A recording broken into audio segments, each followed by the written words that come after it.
Hello tout le monde, j'espère que vous allez bien. Bienvenue dans ce nouvel épisode de Croissante. Pour ceux qui ne me connaissent pas encore, je suis Louise Brenner. Je suis naturopathe spécialisée dans l'accompagnement des troubles du comportement alimentaire ainsi qu'en nutrition végétale.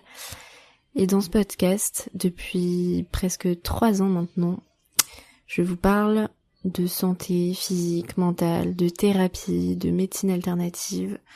Et c'est ce qu'on va faire aujourd'hui à travers une nouvelle expérience que je viens de vivre, une nouvelle prise de conscience sur ma santé mentale.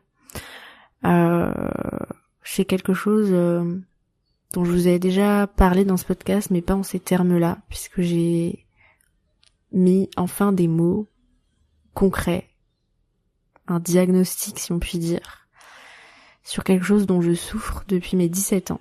À la base aujourd'hui, alors déjà, je vous enregistre cet épisode depuis Bali. Je vous l'avais pas dit la semaine dernière, mais ces 2 derniers épisodes du coup ont été enregistrés depuis Bali, où je suis actuellement. C'est mon dernier jour aujourd'hui d'ailleurs, et il pleut des cordes actuellement, donc si vous entendez un espèce de petit grésillement derrière, c'est simplement de la pluie et les voitures qui roulent dans les flaques. Du coup, aujourd'hui, à la base, je voulais vous parler d'un sujet. Je voulais appeler ça la légitimité à aller mal, parce que c'est souvent un sujet qui revient chez mes clientes que j'ai en accompagnement TCA. Et c'est aussi quelque chose qui m'est souvent évoqué quand je discute sur Instagram avec des personnes qui ont un spectre de troubles du comportement alimentaire, qui considèrent que elles sont pas légitimes ni à aller mal, ni à se faire soigner, parce que c'est pas assez grave selon leur conception de ce qu'est la santé mentale. Et j'avais vraiment envie de discuter de ça avec vous parce que c'est complètement bullshit en fait. Que vous ayez une souffrance mineure par rapport à d'autres, ou tout simplement que vous ayez envie de faire de la prévention, c'est toujours légitime d'entendre, reconnaître ce qui nous fait souffrir. Et on a le droit de s'occuper de soi, de se mettre en priorité, d'investir en soi, de passer du temps à faire ça et d'en parler, quelle que soit la gravité entre guillemets de ce qu'on ressent. Et ça fait un petit peu écho du coup au sujet qu'on va aborder aujourd'hui, donc c'est vraiment de manière ultra spontanée que je vais vous dévoiler, vous partager ce que je viens de vivre ces derniers jours. Donc comme vous le savez, je fais beaucoup de travail profond sur moi-même en ce moment. J'ai démarré une psychanalyse il y a quelques mois, dont je vous ai toujours pas fait un retour, mais ça ne saurait tarder. Et là, je vais être sur une bonne lancée pour parler de tout ça, de santé mentale et de ma santé mentale, donc si tout ça vous intéresse, n'oubliez pas de vous abonner. Alors, qu'est-ce qui se passe? Je voulais partager sur Instagram dimanche. Depuis plus d'une semaine maintenant, je traverse une crise de TOC. Donc les TOC, pour ceux qui savent pas, c'est troubles obsessionnels compulsifs. Quand on dit TOC, souvent, ce qui est connu, c'est les personnes qui vont avoir des TOC de vérification, c'est-à-dire qu'ils vont vouloir vérifier au moins 10 fois qu'elles ont fermé la lumière, qu'elles ont éteint le four, que le gaz est bien éteint, qu'elles ont pas oublié leur clé. Ça, c'est des TOC les plus connus, ceux aussi où les personnes ont besoin de se laver les mains 20 fois, ont peur des maladies, etc. Moi, c'est pas du tout ça. Je vous ai déjà parlé dans ce podcast, dans certains épisodes, de mon souci avec certaines parties du corps, notamment les clavicules, les os des hanches, que je ne supporte pas ni de regarder, ni qu'on me touche, ni de toucher les miennes, ni de voir des photos de ces parties du corps-là, et que j'avais parfois du coup des obsessions un petit peu sur ça, des images qui me viennent et du coup des sensations corporelles désagréables. Donc, par exemple, je ne supporte pas que des vêtements touchent trop mes clavicules, ce qui fait que je passe souvent mes journées avec mon t-shirt remonté sur mon menton. Voilà, bienvenue dans ma vie. Donc j'ai ça en fait depuis des années et j'avais pas réussi à mettre des mots dessus, et en fait depuis une semaine j'ai un petit peu comme ces trucs-là que j'avais déjà depuis longtemps, mais sur d'autres choses, une nouvelle partie du corps, et vraiment de manière hyper intense. Donc depuis bientôt 10 jours, ça a commencé un petit peu quand je suis arrivée à Bali. J'ai eu des pensées intrusives, obsédantes et horribles, d'ongles de pieds arrachés. Oui, trigger warning, si vous avez des tocs aussi, faites attention à ce que je vais dire, peut-être que ça peut vous trigger, je sais pas. En tout cas, voilà, si vous vous sentez anxieux, stressé, et que vous n'avez pas envie d'entendre ce genre de choses, n'hésitez pas à arrêter l'écoute.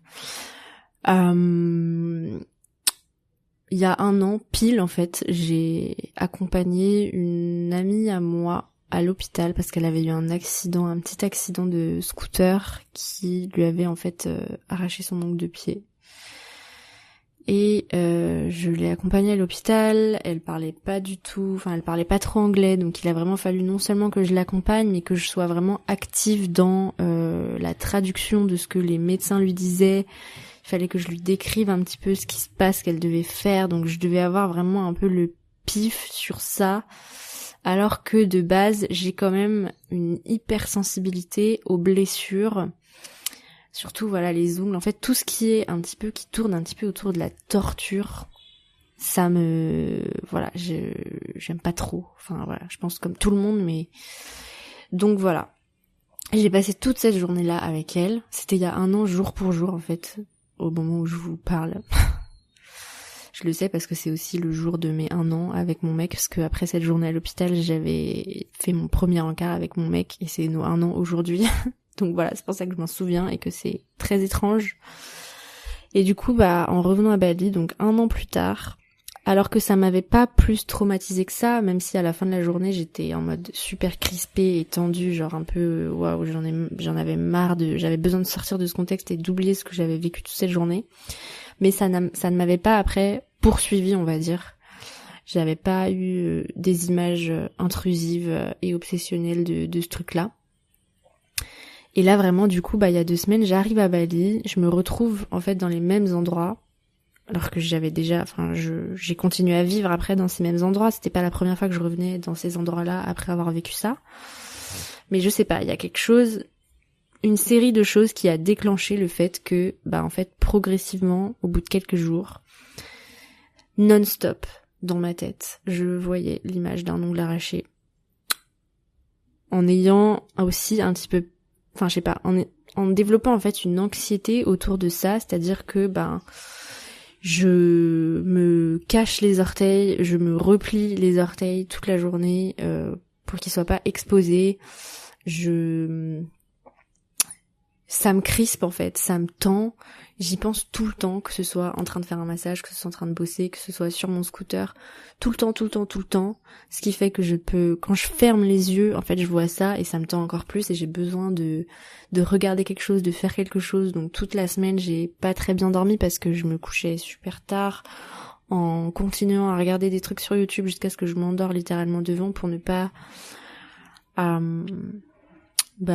rester avec mes pensées en fait, et ça s'est empiré comme ça de plus en plus jusqu'à vraiment ressentir une crispation entière dans mon corps entier. Et en plus de ça j'ai eu mes règles à ce moment-là, donc j'ai eu vraiment une journée vraiment dark où genre je me sentais trop mal dans mon corps, dans ma tête, dans mon estime de moi-même, je me sentais folle en fait. Et à tel point que du coup en fait, je me suis rendu compte que ce truc-là avec les ongles, c'était encore un nouveau truc qui faisait écho à, du coup, ce que j'ai depuis 17 ans, à savoir une espèce de phobie et anxiété sensorielle sur les clavicules, etc. Et du coup, dans un élan de détresse, je fais une note vocale à ChatGPT pour lui décrire tout ça à 23h. Et là, donc en fait, je lui ai dit, je vais vous dire exactement ce que je lui ai dit, parce que j'ai fait une capture d'écran de ce que je lui ai dit et de sa réponse. Je lui dis, est-ce que tu vois ce que c'est cette sensation désagréable d'imaginer comme des ongles sur un tableau? Parce qu'en fait, c'est ça qui décrit le mieux ma sensation et l'image. Si vous pensez ou que vous voyez ce truc d'ongles qu'on passe sur un tableau noir, voilà, un truc qui fait grincer les dents. Je lui dis comment ça pourrait s'appeler en fait cette pathologie mentale qui consiste à être obsédé et à penser à ce genre de choses toute la journée. Toute la journée, je pense à ces choses qui me font grincer des dents, qui me crispent, et j'imagine la douleur. Comment s'appelle cette pathologie? Et là, ChatGPT me répond. Ce que tu décris ressemble à un type de trouble obsessionnel compulsif où les pensées intrusives et répétitives provoquent une forte anxiété ou inconfort. Dans le cas spécifique où tu es constamment préoccupé par des sensations désagréables comme des ongles sur un tableau, cela pourrait être classé comme un TOC sensoriel ou un trouble sensoriel spécifique. Les personnes atteintes de ce type de TOC sont souvent obsédées par certaines textures, sons ou sensations qui provoquent une réaction extrême, telle que le grincement de dents ou une sensation de malaise intense. Cette condition peut parfois être accompagnée d'une compulsion à éviter ces stimuli à tout prix. Il serait judicieux de consulter un professionnel de santé mentale, comme un psychologue ou un psychiatre, qui peut offrir un diagnostic précis et discuter des options de traitement. Les traitements peuvent inclure une thérapie comportementale cognitive qui est efficace pour gérer les TOC ou éventuellement une médication pour réduire l'intensité des pensées obsessionnelles. Oh mon Dieu. Et c'est comme ça que j'ai découvert que je souffrais d'un trouble psychiatrique depuis mes 17 ans, sans m'en rendre compte, alors que j'ai 30 ans.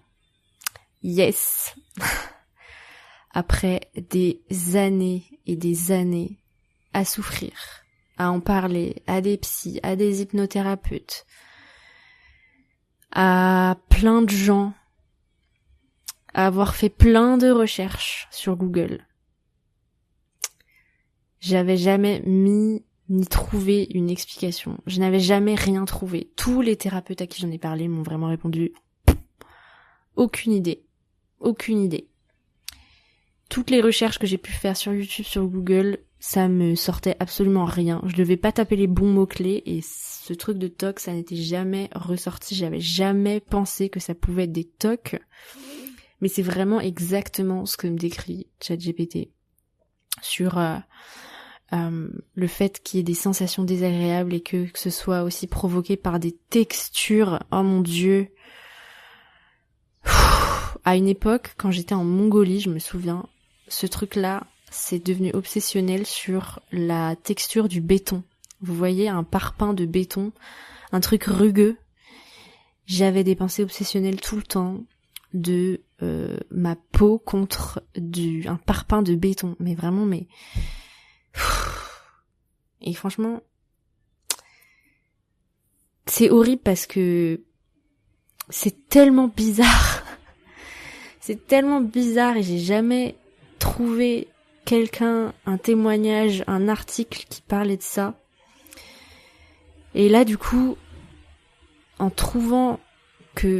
découvrant en fait que ça fait partie du spectre des TOC, j'ai commencé à faire des recherches, j'ai trouvé un site d'association qui s'appelle l'AFTOC, où j'ai pu trouver un questionnaire, une espèce de grille d'évaluation pour s'auto-évaluer, évaluer un petit peu la gravité de son trouble avant de pouvoir avoir un diagnostic chez un psychiatre.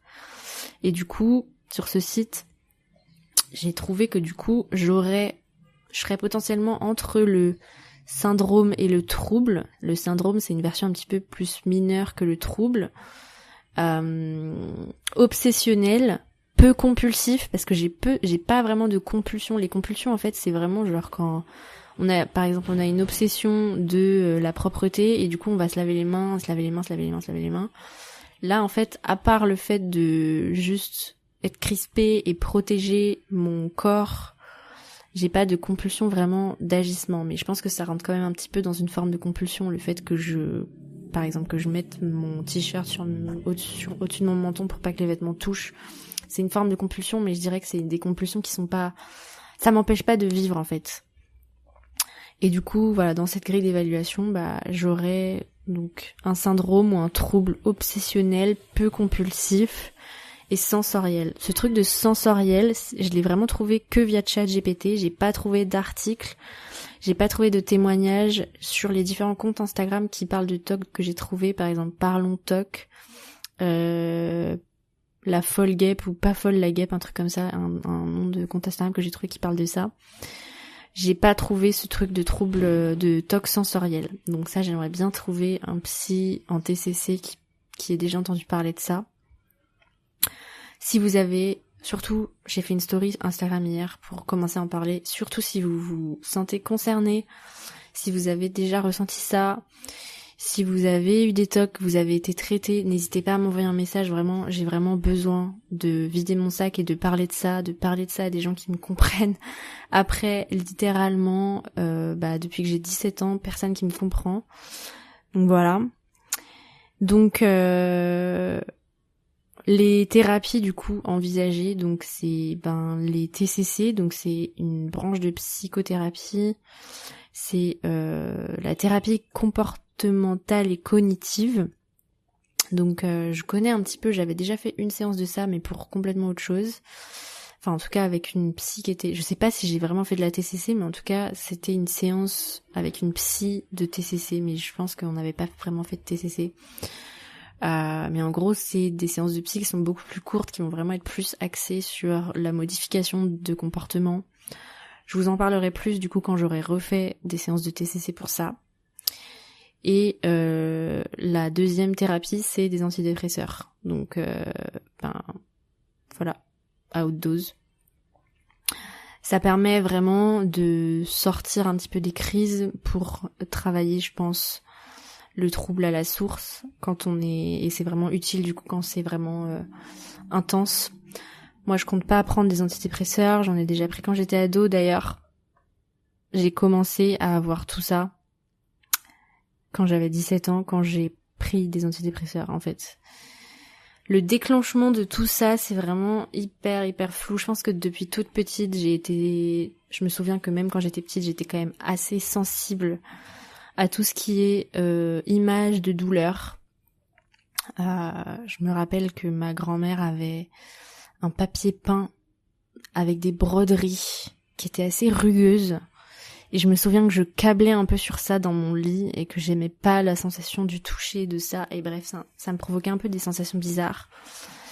Et c'est vraiment... quand j'avais 17 ans, j'ai commencé en fait dans mon lit à ne pas supporter qu'on me touche les hanches, à avoir des images intrusives de hanches découpées à la scie, enfin... J'ai commencé à avoir des crises de ça. Et cette période-là, c'était vraiment un contexte assez anxiogène parce que à ce moment-là, j'avais eu ma première grosse rupture. J'étais avec un mec que j'aimais pas vraiment par dépit parce que j'avais peur d'être toute seule et de me flinguer en fait. Et j'ai commencé à prendre des antidépresseurs et j'ai aussi commencé à ce moment-là à prendre des drogues. De la weed et de la MDMA. Et je pense que ça a fait un melting pot qui a dérégulé mon système nerveux, qui a vraiment aggravé mon terrain un petit peu de sensibilité à ces choses-là. Et après, en fait, au fur et à mesure des années, c'est passé des hanches aux clavicules, aux os généralement. Et il y a eu cette période aussi quand j'étais en Mongolie en 2022, je crois. Non, 2022 c'était l'année dernière, pas du tout. En 2017, 2016 ou 2017, je sais plus. Où j'avais ce truc des textures aussi avec le béton. Enfin bref, et ça s'était plus ou moins apaisé dans le sens où j'ai toujours ce truc où on peut pas trop me toucher les hanches, où on peut pas me toucher les clavicules, où je fais attention je mets souvent mon collier, mon pull au-dessus de mon menton pour pas que ça touche. Mais j'ai plus eu de crise où genre en fait je pense qu'à ça toute la journée et j'ai besoin de me mettre en boule dans mon lit, etc. Parce que j'avais déjà eu des crises vraiment où ça m'obsédait par le passé, où je devais aller me coucher littéralement et me mettre dans un cocon pour arrêter de penser à ça. Mais c'était jamais, c'était des crises parfois sur 1 heure, mais c'était jamais genre toute la journée pendant 1 semaine non-stop. Comme ce que j'ai aujourd'hui, enfin cette semaine là avec cette histoire d'ongles. Ou pour le coup, là, ça vient d'un événement traumatique, j'ai la source, c'est le fait d'avoir accompagné une copine qui a eu ça, alors que pour les clavicules et tout, j'ai vraiment aucun truc traumatique, à part, voilà, je vous avais fait un épisode avec la médium où on avait été voir dans mes vies antérieures pour parler de ce truc des clavicules, où dans une vie antérieure, je me serais tranché la gorge et j'aurais été handicapée, je me serais cassé la hanche. Mais voilà, ça reste quand même un truc un petit peu perché, de vie antérieure, j'accorde pas trop de crédit non plus à ça, même si c'est une explication qui peut expliquer, mais en fait voilà, j'ai besoin maintenant d'être dans le réel, d'être dans la vie de maintenant, comment soigner ça, j'ai plus envie d'avoir des explications de d'où viennent les traumas, j'ai vraiment envie de trouver des techniques thérapeutiques qui m'aident en fait. J'en ai marre d'aller chercher des explications plus perchées les unes que les autres, qui sont peut-être vraies, mais voilà, là j'ai vraiment envie de me soigner de tout ça. Donc comme vous le savez, du coup, je vous l'ai dit, j'ai un suivi de psychanalyse en ce moment. Je fais une psychanalyse, donc c'est un budget, c'est plusieurs fois par mois. Donc je vais en parler à ma psychanalyste mercredi. Mais voilà, de ce que j'ai vu, les TOC et la psychanalyse, c'est pas vraiment... la psychanalyse n'est pas une des thérapies reconnues pour ça. Voire même c'est assez critiqué, j'ai l'impression. La théorie de Freud sur les TOC est très très critiquée dans le milieu du coup de la thérapie des TOC. Donc je vais peut-être faire des pauses dans ma psychanalyse pour faire un suivi en TCC pour parler de ça. Je sais pas, je vais voir.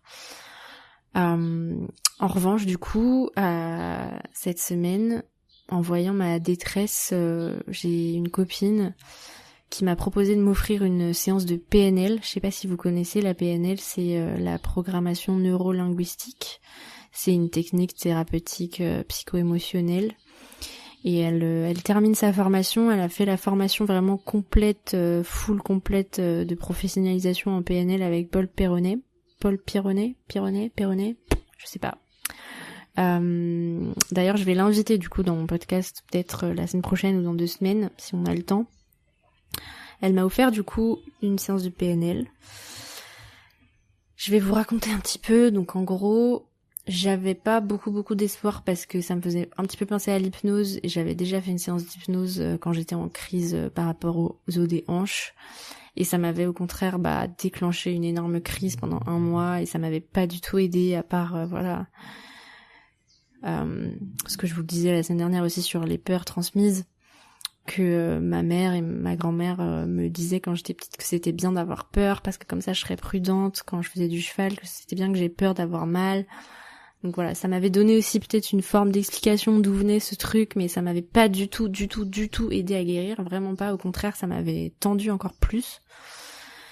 Et bref, du coup, je vais à cette séance de PNL, j'en ai jamais fait, je sais vraiment à peine ce que c'est. Et du coup, en fait, elle m'a fait méditer, elle m'a fait respirer, elle a utilisé un protocole de visualisation de PNL. Et je pense qu'on en reparlera vraiment ensemble quand je serai avec elle pour utiliser les bons mots aussi. Mais en gros, elle a réussi à me faire visualiser et ressentir un moment dans ma vie où je me sentais vraiment sereine, apaisée, calme, insouciante. Elle m'a fait verbaliser ces mots-là en me demandant quel était le contraire en fait de mes sensations actuelles et comment je me sentirais une fois que je serais complètement guérie de ça. Et du coup j'ai parlé de calme, d'insouciance, d'apaisement, de sérénité. Il y a vraiment cette notion d'insouciance en fait parce que vraiment le contraire de l'insouciance, c'est cette espèce d'inquiétude, d'extra-vigilance et d'anticipation de douleur en fait dans ce que je ressens. Donc insouciance. Et elle m'a proposé de réfléchir à un moment où je me sentais justement comme ça. J'ai mis du temps à trouver. J'ai finalement trouvé un moment, c'était il y a 1 an et demi, 2 ans, en août 2022, en août 2022, quand je suis partie toute seule en vacances à Ahmed, où j'ai supprimé Instagram de mon téléphone. et où en fait j'ai passé vraiment 5 jours dans un hôtel sur la plage avec un hamac, avec du trop beau snorkeling depuis la plage, un restaurant trop bon où en fait pendant 5 jours je suis restée toute seule à juste dormir, être dans mon hamac, me nager avec les poissons, manger, faire du coloriage, sans téléphone, sans travail, sans rien. Et où là vraiment j'ai enfin ressenti cet apaisement et ce repos, vraiment cet état, elle appelle ça état ressource. Un état vraiment, vous voyez un petit peu, imaginez-vous dans un hamac, vous êtes au bord de l'endormissement, et vous êtes encore un petit peu conscient, mais vraiment complètement reposé et à 2 doigts de vous endormir, tellement bien, tellement apaisé, tellement... Donc je me suis souvenue de cet état-là et j'ai réussi à le ressentir profondément. Et elle a réussi du coup à me faire visualiser ce que je ressentais sur un écran de cinéma. Donc c'était horrible à ce moment-là, je pleurais beaucoup parce que j'imaginais vraiment genre un ongle arraché sur un écran de cinéma. Et elle m'a aidé à visualiser cette situation dans une situation moins grave, à transformer en fait cette image d'ongle en un pied de clown, puis un clown sur une plage, et à lier ça à mon état ressource. Donc en fait je m'imaginais dans ce hamac complètement apaisé et amusé en train de voir ce clown qui faisait n'importe quoi sur la plage. Et je sais pas comment c'est possible, mais après la séance du coup, j'avais toujours ces pensées d'ongles, mais au lieu que ce soit vraiment un arrachage d'ongles douloureux que je vois, c'est genre comme un faux ongle qui se décolle en fait. Donc j'ai toujours ces pensées-là, mais au lieu que ce soit un truc douloureux, c'est un faux ongle, une capsule d'ongle qui se décolle en fait sans douleur. Et même quand je pense à un ongle arraché, ça me provoque pas d'impact physique de douleur en fait. Donc génial. En fait, ça a été très très dur, ça a duré 1h30, j'ai énormément pleuré. Mais du coup ça a marché dans le sens où ça va beaucoup mieux en fait. Parce que j'ai toujours ces pensées obsédantes, mais elles sont moins douloureuses, moins impactantes, moins fréquentes. Et d'un coup, je me suis sentie mieux en fait. Donc merci beaucoup Lily de m'avoir offert cette séance. On va faire une séance de suivi aussi ensemble et je vais l'inviter dans mon podcast pour qu'elle vous présente son parcours qui est passionnant aussi, qu'elle vous présente cette discipline, qu'elle vous présente ce qu'elle fait et comment ça peut vous aider vous dans vos symptômes. Et voilà, j'ai hâte de vous en parler plus. Merci beaucoup de m'avoir écouté, merci beaucoup pour tous vos messages que j'ai reçus depuis hier, de soutien, d'amour et de personnes qui me partagent aussi des choses similaires et ça me fait énormément de bien. Et là j'ai vraiment les larmes aux yeux parce que le plus dur dans tout ça en fait c'est que